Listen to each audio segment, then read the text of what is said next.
Part 1.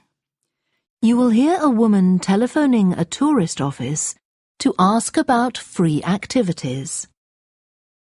First, you have some time to look at questions 1 to 6.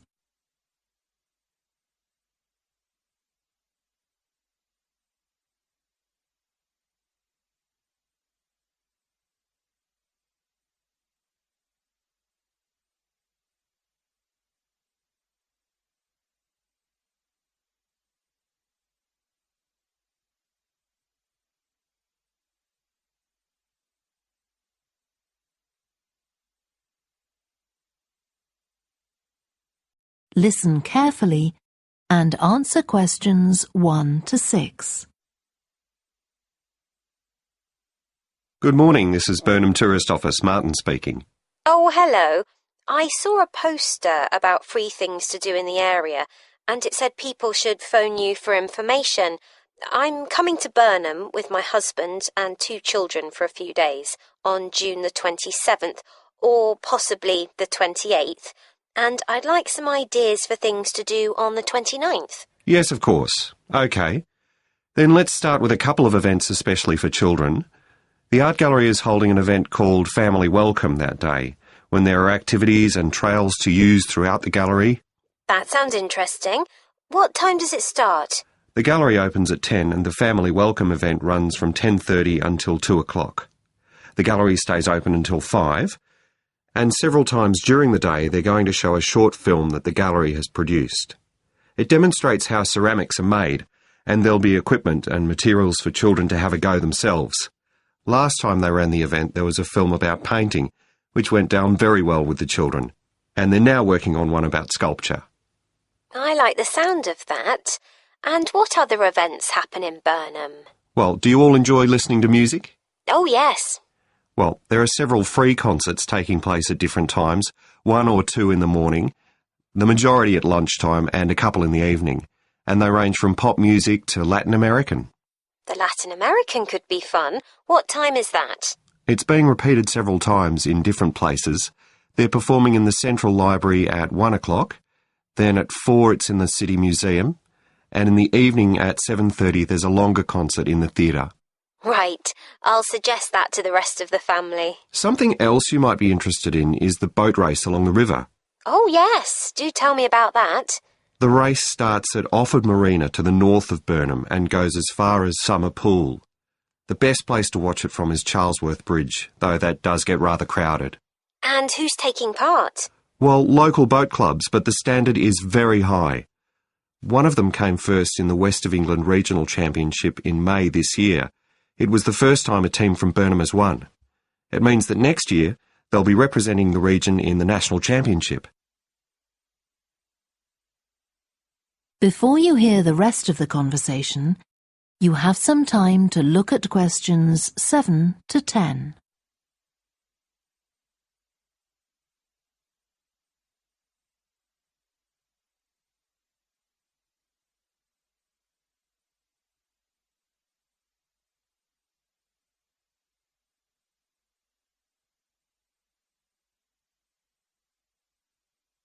Now listen and answer questions 7 to 10.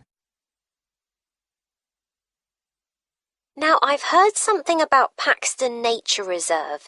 It's a good place for spotting unusual birds, isn't it? That's right, throughout the year. There is a lake there as well as a river, and they provide a very attractive habitat. So it's a good idea to bring binoculars if you have them.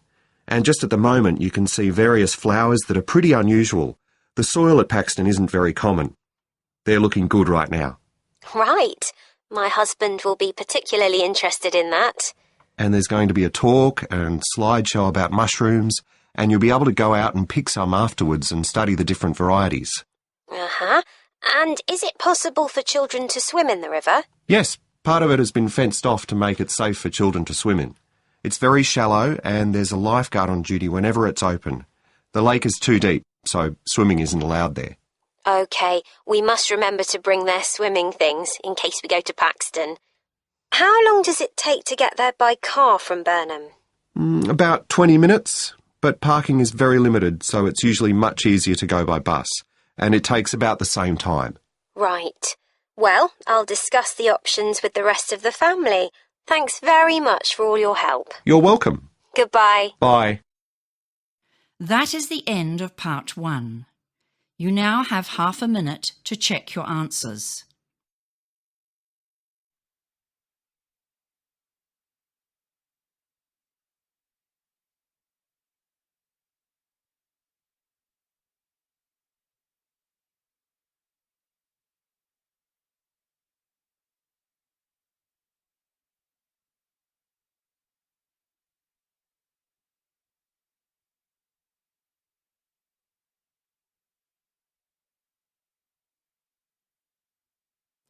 Now turn to part 2.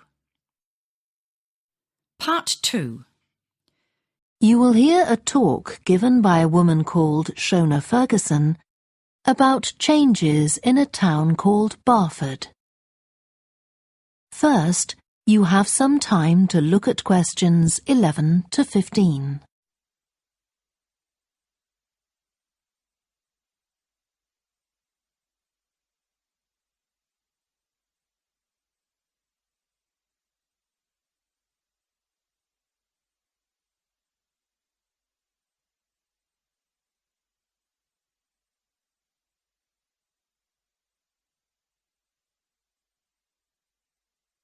Now listen carefully and answer questions 11 to 15.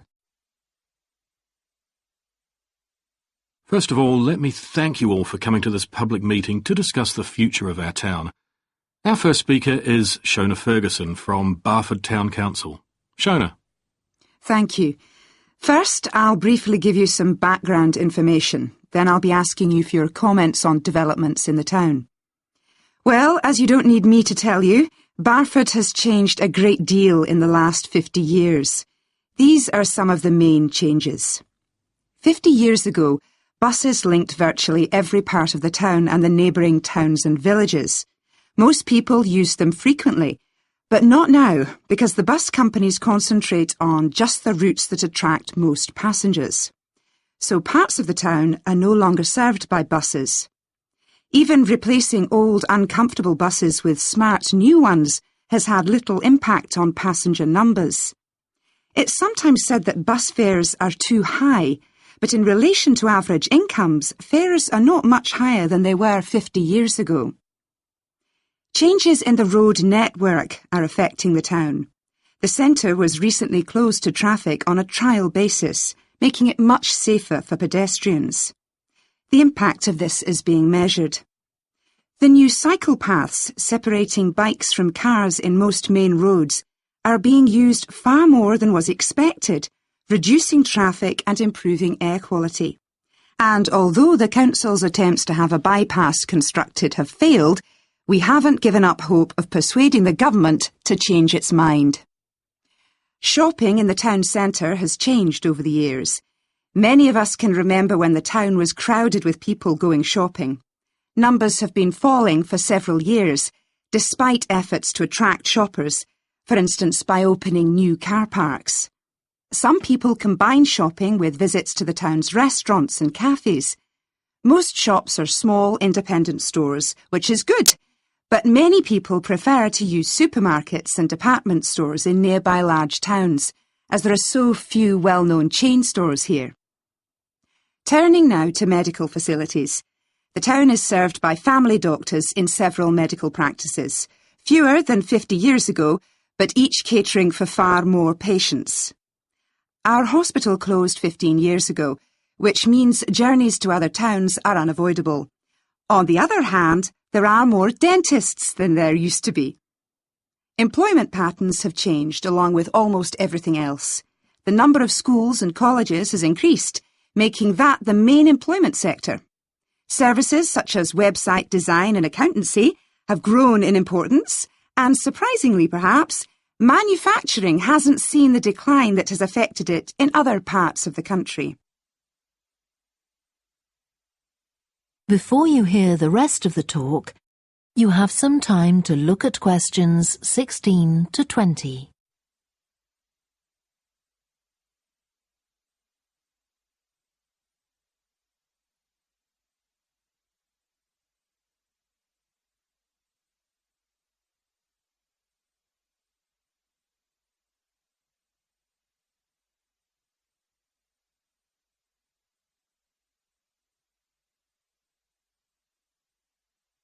Now listen and answer questions 16 to 20.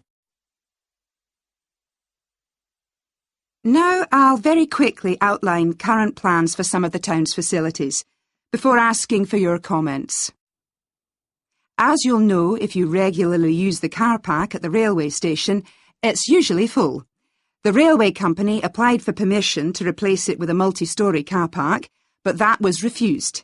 Instead, the company has bought some adjoining land, and this will be used to increase the number of parking spaces.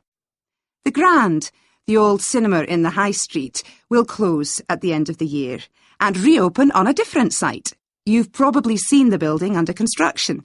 The plan is to have 3 screens with fewer seats rather than just the one large auditorium in the old cinema. I expect many of you shop in the indoor market. It's become more and more shabby looking, and because of fears about safety, it was threatened with demolition. The good news is that it will close for 6 weeks to be made safe and redecorated, and the improved building will open in July. Lots of people use the library, including school and college students who go there to study. The council has managed to secure funding to keep the library open later into the evening, twice a week. We would like to enlarge the building in the not-too-distant future, but this is by no means definite. There's no limit on access to the nature reserve on the edge of town, and this will continue to be the case. What will change, though, is that the council will no longer be in charge of the area. Instead, it will become the responsibility of a national body that administers most nature reserves in the country. OK, now let me ask you if you have... That is the end of part 2. You now have half a minute to check your answers.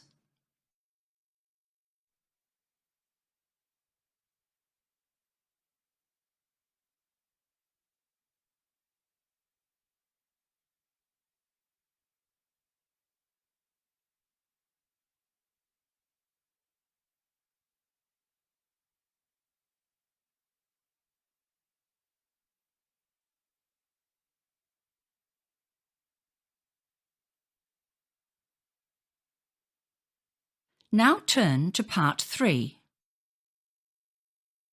Part 3. You will hear 2 students called Helen and Jeremy, who are studying creative writing, discussing a project for their course which involves writing and illustrating stories for children. First, you have some time to look at questions 21 to 26.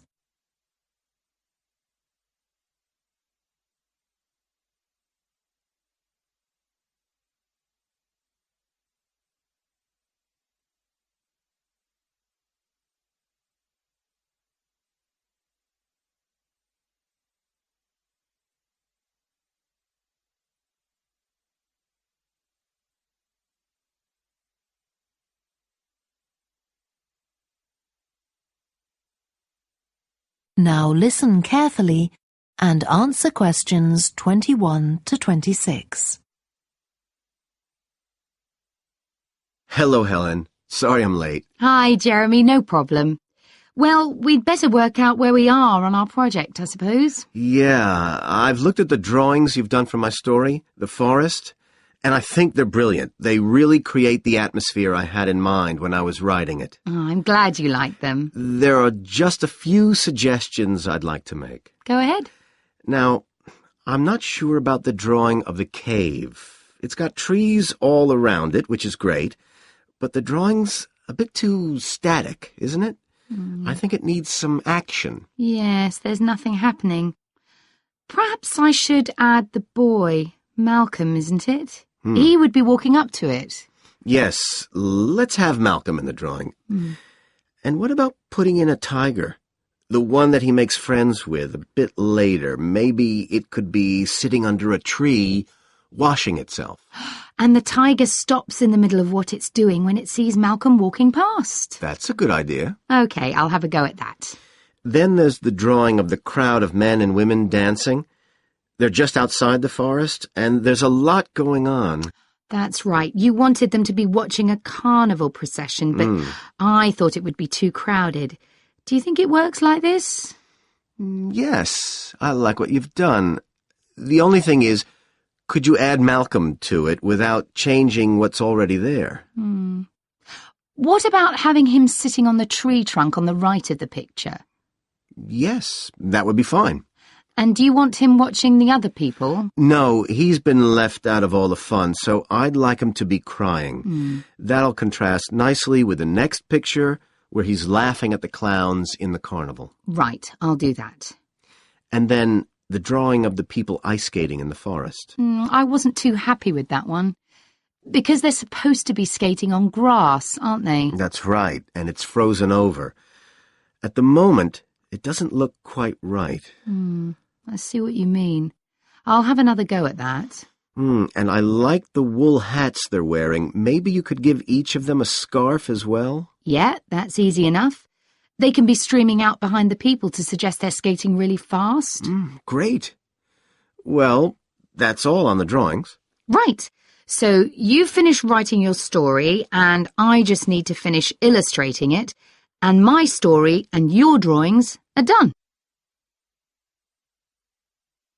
Before you hear the rest of the discussion, you have some time to look at questions 27 to 30.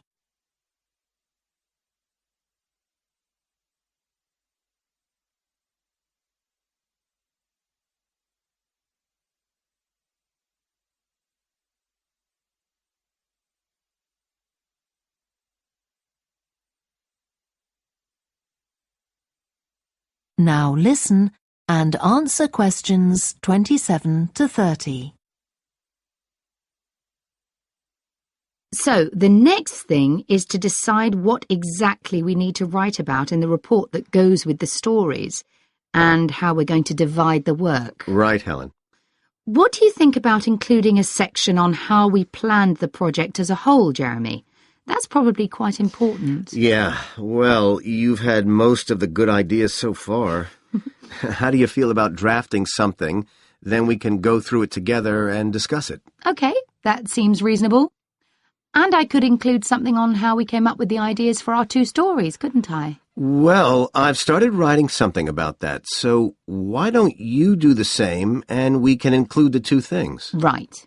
So what about our interpretation of the stories? Do we need to write about what we think they show, like the value of helping other people or that sort of thing? That's going to come up later, isn't it? I think everyone in the class is going to read each other's stories and come up with their own interpretations, which we're going to discuss. Oh, I missed that. So it isn't going to be part of the report at all? No. But we need to write about the illustrations because they're an essential element of children's experience of reading the stories. It's probably easiest for you to write that section, as you know more about drawing than I do. Maybe, but I find it quite hard to write about. I'd be happier if you did it. Okay. So when do you think we can get this ready? That is the end of part 3. You now have half a minute to check your answers.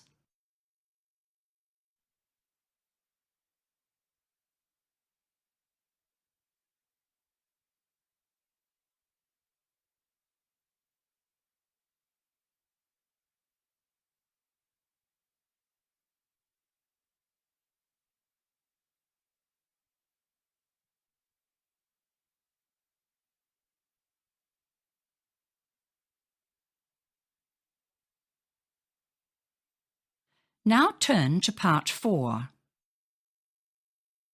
Part 4.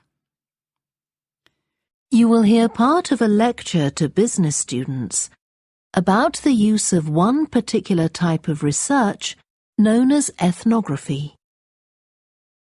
First, you have some time to look at questions 31 to 40.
Now listen carefully and answer questions 31 to 40. So, what I'm going to talk about to you today is something called ethnography. This is a type of research aimed at exploring the way human cultures work. It was first developed for use in anthropology, and it's also been used in sociology and communication studies. So, what's it got to do with business, you may ask?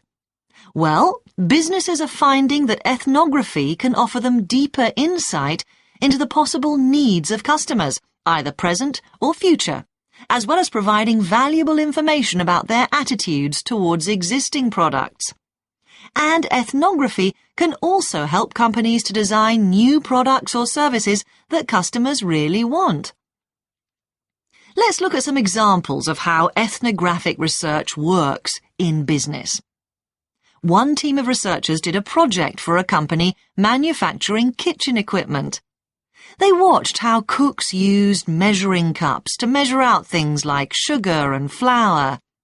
They saw that the cooks had to check and recheck the contents because although the measuring cups had numbers inside them, the cooks couldn't see these easily.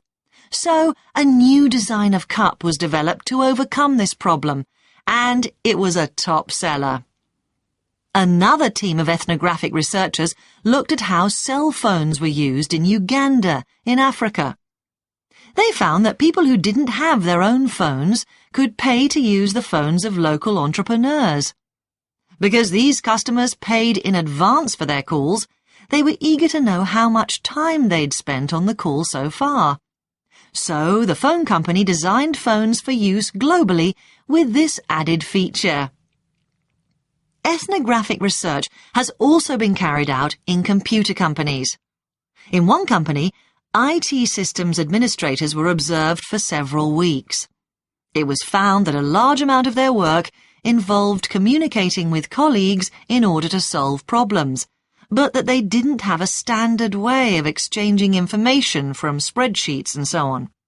So, the team came up with an idea for software that would help them to do this. In another piece of research, a team observed and talked to nurses working in hospitals. This led to the recognition that the nurses needed to access the computer records of their patients no matter where they were.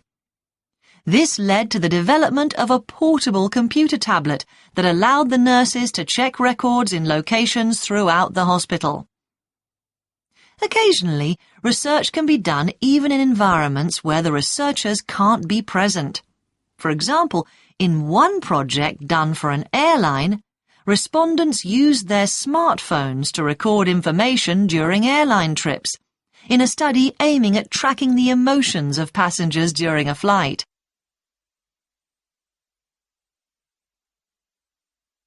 So, what makes studies like these different from ordinary research? Let's look at some of the general principles behind ethnographic research in business. First of all, the researcher has to be completely open-minded. He or she hasn't thought up a hypothesis to be tested, as is the case in other types of research. Instead, they wait for the participants in the research to inform them. As far as choosing the participants themselves is concerned, that's not really all that different from ordinary research. The criteria according to which the participants are chosen may be something as simple as the age bracket they fall into, or the researchers may select them according to their income, or they might try to find a set of people who all use a particular product, for example. But it's absolutely crucial to recruit the right people as participants. As well as the criteria I've mentioned, they have to be comfortable talking about themselves and being watched as they go about their activities. Actually, most researchers say that people open up pretty easily, maybe because they're often in their own home or workplace. So, what makes this type of research special is that it's not just a matter of sending a questionnaire to the participants. Instead, the research is usually based on first-hand observation of what they are doing at the time. But that doesn't mean that the researcher never talks to the participants. However, unlike in traditional research, in this case, it's the participant rather than the researchers who decides what direction the interview will follow. This means that there's less likelihood of the researcher imposing his or her own ideas on the participant. But after they've said goodbye to their participants and got back to their office, the researcher's work isn't finished. Most researchers estimate that 70 to 80% of their time is spent not on the collecting of data, but on its analysis, looking at photos, listening to recordings and transcribing them, and so on. The researchers may end up with hundreds of pages of notes. And to determine what's significant, they don't focus on the sensational things or the unusual things. Instead, they try to identify a pattern of some sort in all this data and to discern the meaning behind it. This can result in some compelling insights that can, in turn, feed back to the whole design process. That is the end of part 4. You now have half a minute to check your answers.